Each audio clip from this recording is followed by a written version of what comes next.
मेरे वीडियो के कंटेंट में, शब्दों में, अंदाज में, मेरे भाव में, मेरे विचार में यह नहीं होता कि मैं किसी व्यक्ति को टारगेट करूं। मैं उस व्यक्ति से जुड़ी व्यवस्था के उस तंत्र की विसंगतियों पर बोलता हूं।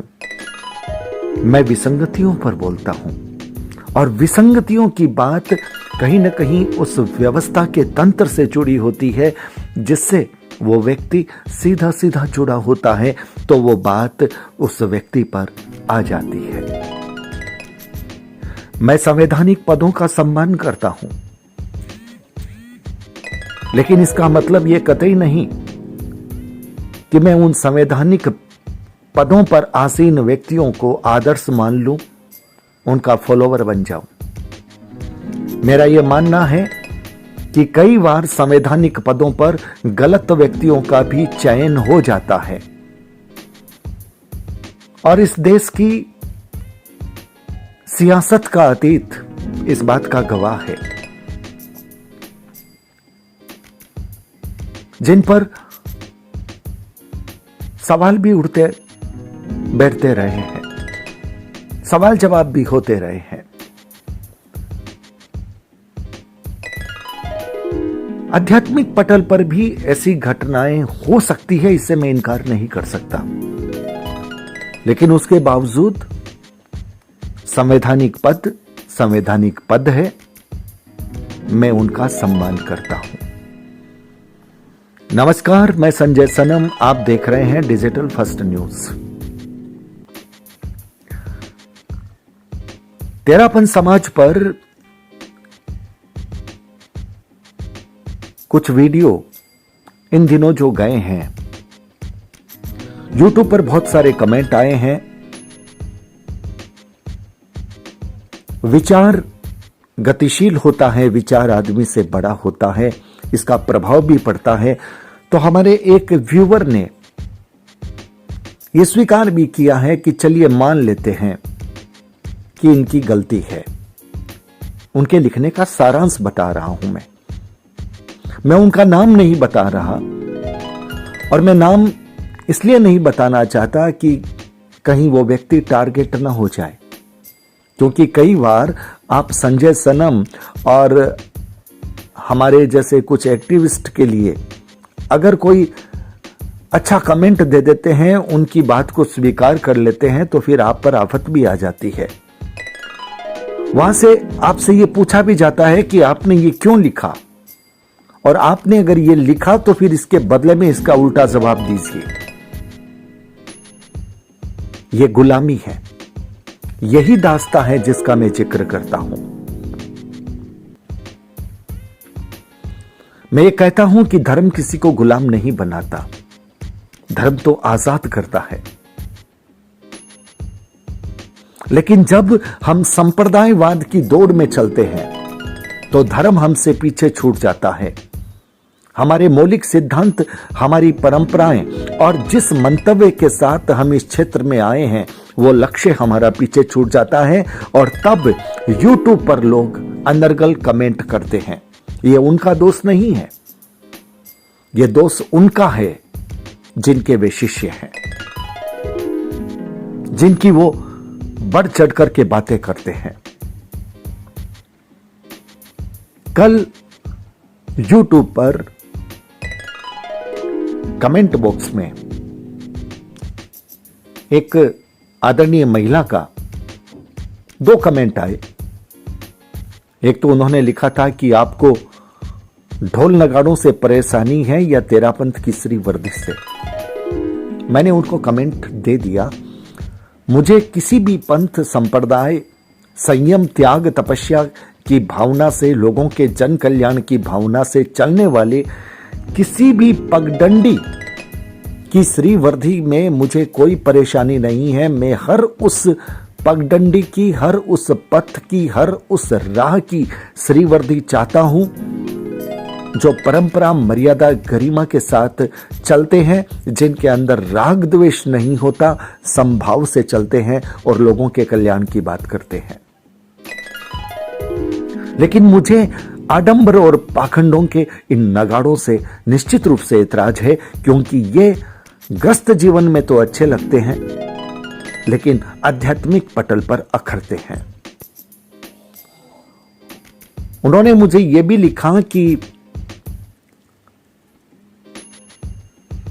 उनके लिखने का सारांश कुछ ऐसा था कि एक पत्रकार होने के नाते आपको ऐसे सवाल देने से अच्छा है कि आपको कभी प्रयास करना चाहिए, उनसे सवाल पूछ करके उस सवाल का समाधान लेना चाहिए। मुझे इस बात का अफसोस है कि लोग बिना पता किए अपनी बात लिख देते हैं। यह आपको किसने कहा कि मैंने उनसे इंटरव्यू का प्रयास क्यों नहीं किया? क्यों नहीं किया? इसकी भी वजह रही होगी।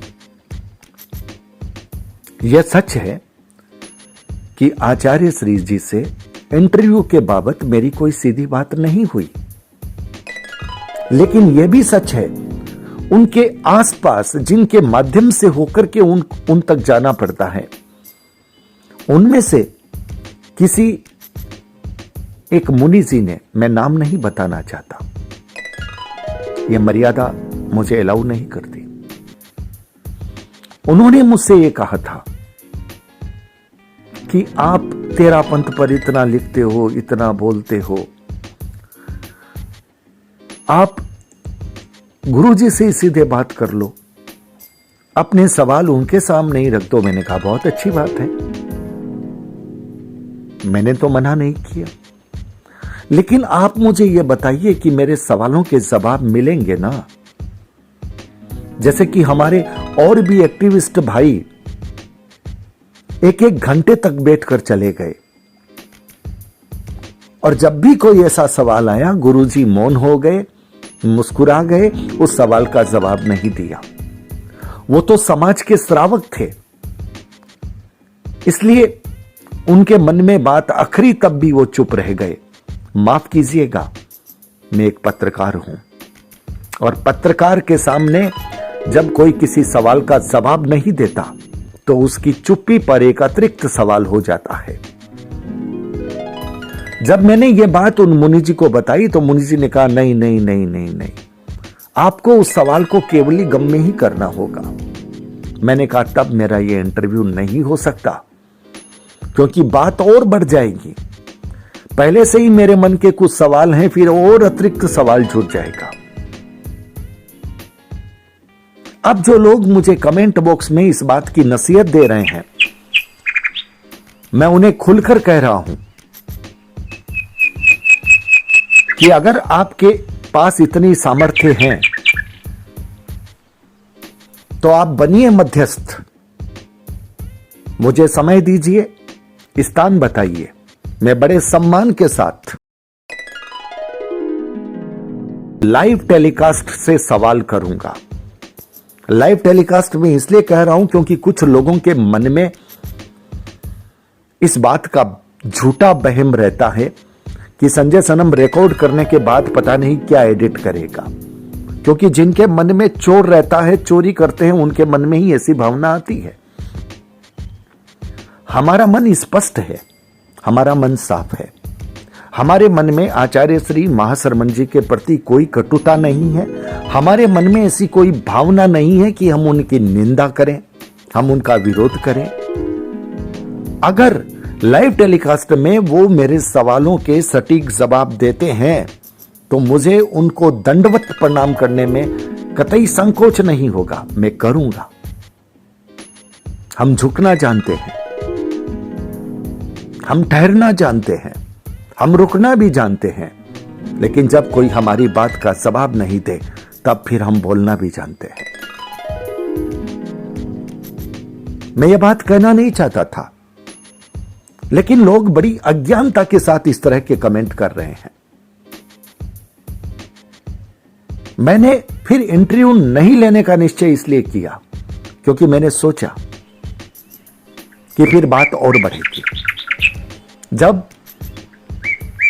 स्पॉट पर वो मेरे सवाल का जवाब नहीं देंगे, मैं और उनसे अतिरिक्त तीखा सवाल करूंगा, आपकी चुप्पी का राज क्या है? आप क्यों नहीं बोलना चाहते कि आपके पास मेरे सवाल का जवाब नहीं है? और फिर प्रश्न और खड़े होंगे, तब क्या करिएगा? इसलिए कमेंट दीजिए, आपका अधिकार है, लेकिन उस कमेंट में थोड़ा लॉजिक होना चाहिए। और सार्वजनिक रूप से मैं यह कह रहा हूं, बड़े सम्मान के साथ मैं उनका इंटरव्यू लूंगा।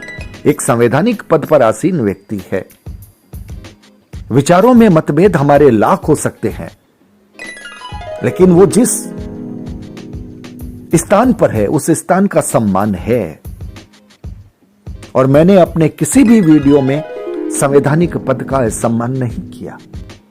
हां, मैं फिर कहता हूं, मेरे मन में उनके प्रति सम्मान आज की तारीख में सिर्फ उतना है क्योंकि उनके पास संवैधानिक पद है। गुरु वाला सम्मान तब होगा जब वो मेरे सवालों के जवाब देंगे, क्योंकि मैं हमेशा यह कहता हूं कि गुरु उसे कहते हैं जिसके पास सवाल न रहे, सवाल समाधान बन जाए। मुझे विश्वास है कि जो अज्ञानता की वजह से या तो अपनी चाटुकारिता का प्रदर्शन कर रहे हैं, उनको बताना चाहते हैं कि देखिए हम इस तरह के कमेंट दे रहे हैं, अपनी कोई स्वार्थ पूर्ति है, यह तमाशा बंद कीजिए। अगर आप वास्तव में चाहते हैं कि इस तरह के सवाल उठे ही नहीं, जरूरी नहीं कि आप मुझे ही बुलाइए, बहुत सारे एक्टिविस्ट हैं।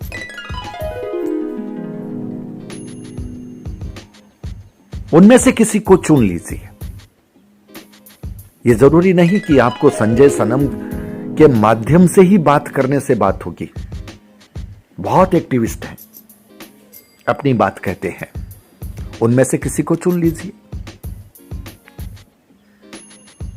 उनके सवालों के जवाब दे दीजिए। सोशल मीडिया में जवाब आ जाएंगे, हम संतुष्ट हो जाएंगे, हम फिर आलोचना नहीं करेंगे, हम फिर अनुशंसा के गीत गाएंगे। इतनी खुली बात, इतनी स्पष्ट बात मैंने आपके सामने रख दी है।